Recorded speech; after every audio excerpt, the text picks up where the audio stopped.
जैसे कि बच्चों मैं आपको इंग्लिश में वर्णमाला सिखाने वाली हूँ। क्या आप वर्णमाला सीख सकती हैं?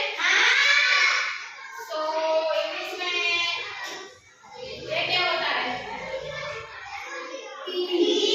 आप इंग्लिश में ऐसे सिंपली बुलेट से लिख सकते हैं?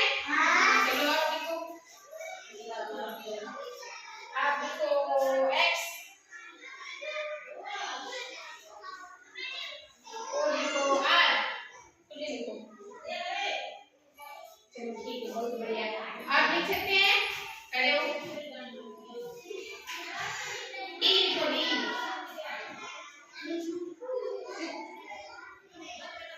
ओ सी।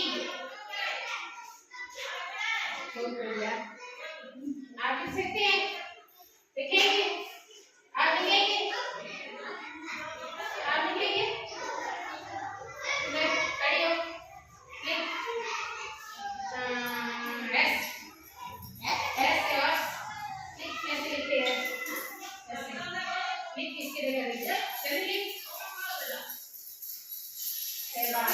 बहुत बढ़िया बेटा। तो लिख सकती है? लिख जल्दी लिख।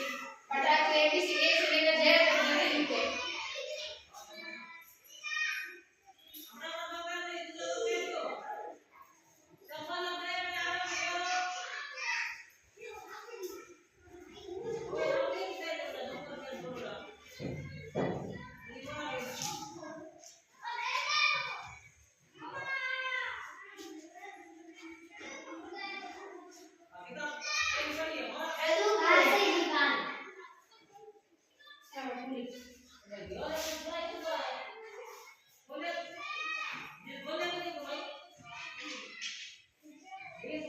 शाबाश बेटा, ऐसे